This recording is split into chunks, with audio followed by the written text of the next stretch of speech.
Tapi buat dia mungkin ada kesenangan sendiri, sedangkan kalau beli produk-produk itu barang-barang itu lumayan agak-agak mahal kan.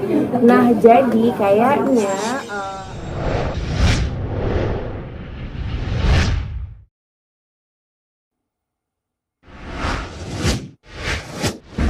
emang itu saya? Emang itu gue?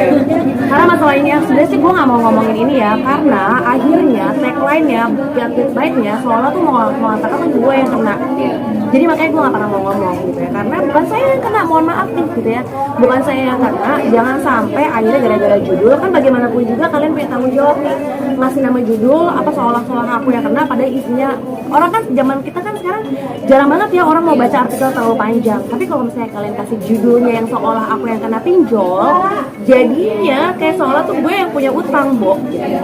Tapi kalau misalnya aku progresnya dari mana, progresnya harus diselesaikan. Itu terjadi bukan sama aku, intinya sekali lagi ya. Terus yang dilakukan adalah dibayar. Lo nggak bisa lari karena bagaimanapun juga yang namanya utang harus dibayar. Titik. Ada kesalahan orang yang ada di keluarga aku dan aku emang nggak mau kasih tahu siapa orangnya. Nggak baik lah. Maksudnya kayak gimana pun juga nggak mungkin lah tiba-tiba gue harus tahu dia nih ya. Itu kan namanya juga ngejatuhin keluarga aku sendiri ya. Intinya ada salah satu orang yang ada di keluarga aku. Yang terjadi tidak seperti yang di kebanyakan karena yang bersangkutan bukan kepinjol ilegal ya. Jadi nggak ada yang ibaratnya tuh ngancem-ngancem keluarga aku, nggak ada yang nelfon-nelfonin orang-orang yang diteleponin dia, nggak ada yang seperti diberitakan kok. Intinya memang yang bersangkutan itu mendapatkan tagihan yang banyak sekali, tapi itu semuanya adalah legal gitu ya. Jadi memang apa sih istilahnya tuh pinjaman online yang memang legal, yang ada daftar-daftar di OJK gitu ya. Jadi itu sistemnya adalah cicilan yang memang harus dibayarkan, itu aja. Totalnya berapa sih? Banyak pokoknya. Dari 20 pinjol. Enggak, itu lebih dari 20 pinjol. Apa? Lebih dari 20 20 pinjol. Beritanya dari soal Nah itu dia nggak tahu. Kalau misalnya ditanya, sebenarnya kayak gini ya, kita kan darurat baca, ya kan? Orang-orang kita kan darurat baca. Aku tulis di story, cuma ngasih tahu bahwa lo hati-hati nih sama namanya pay letter dan segala macam. Jangan sampai terjebak gara-gara nominalnya besar, terus ternyata kita nggak bisa bayar, akhirnya lo kemakan lagi, tergulung lagi. Sebenarnya maksudnya aku cerita kayak gitu di story aku di Instagram, ngasih tahu, ternyata bukan cuma. Selama ini kan kita mikirnya cuma, oh ada orang yang terjerat pinjol, bla bla bla bla bla. Aku pikir nggak akan pernah terjadi di keluarga aku sendiri. Ternyata terjadi di keluarga aku sendiri. Aku cuma cerita doang, jadi cuma ngasih tahu ke followers aku supaya hati-hati sama namanya pay letter. Karena yang terjadi sama orang yang bersangkutan itu adalah tentang pay letter. Kalau ditanya kenapa tiba-tiba jadi eno, ya nggak tahu. Karena akhirnya banyak berita-berita yang cuma nyomot aja dari instastory aku, tidak membaca ulang, tidak bertanya ulang dan segala macam, asal dinaikin aja. Terus habis kayak gitu mengatakan bahwa eno lirian terjerat pinjol. Gitu, padahal bukan gue orangnya gitu. Enggak, masih ada cicilan masih sampai tahun depan.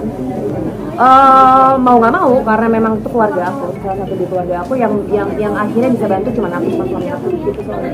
Bisa kalau misalnya gua lah nggak sampai 300 jutaan kok, gila lo 300 juta 100 juta nggak sampai 300 juta lah gitu, hampir mendekati 100 juta.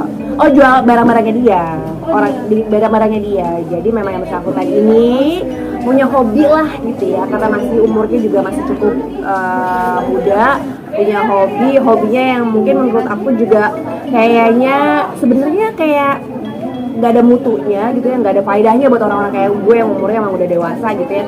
Tapi buat dia mungkin ada kesenangan sendiri, sedangkan kalau beli produk-produk itu barang-barang itu lumayan agak-agak mahal kan.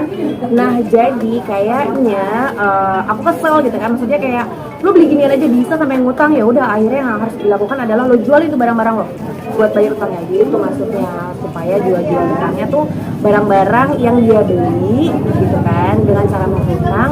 Maunya aku itu barang-barang yang lo beli lo jual-jualin buat lo bayar utang. Aku tuh nggak, ya udah tanggung jawab ya, namanya juga kita keluarga. Kalau kita punya keluarga, dalam keluarga kena musibah, masa sih kita mau diam aja?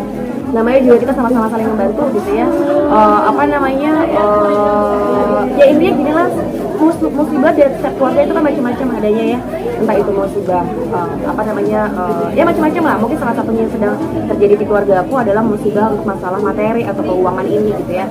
Kan kita nggak mungkin mau diem aja ya, namanya juga menolong gitu ya. Ya insya Allah lillahi ta'ala tujuannya emang berniat baik supaya memperingan urusan keluarga aku sendiri, biar supaya dampaknya pun juga jadi baik buat keluarga kami, dan juga pengingat juga nih buat dia gitu yang bersangkutan untuk akhirnya nih jadi nggak kegampangin juga lah yang namanya pinjam-pinjam duit. Pelajaran buat orang ini, karena memang ini masih umurnya masih belum cukup dewasa, walaupun sebenarnya umurnya udah cukup dewasa, udah 20-an something lah. Cuma memang yang bersangkutan masih ngerasa bahwa gampang lah. Kan tiap orang tuh memang pasti ada momen dimana mereka pasti akan ngedapetin ujian hidup. Ya mudah-mudahan ujian yang sedang dialami kemarin ini jadi pelajaran buat dia. Tapi sisa berapa lagi mungkin? Tahun lagi atau Pokoknya masih banyak. masih setahun lagi? Masih banyak. Aku nggak mau tahu detailnya, pokoknya itu masih banyak.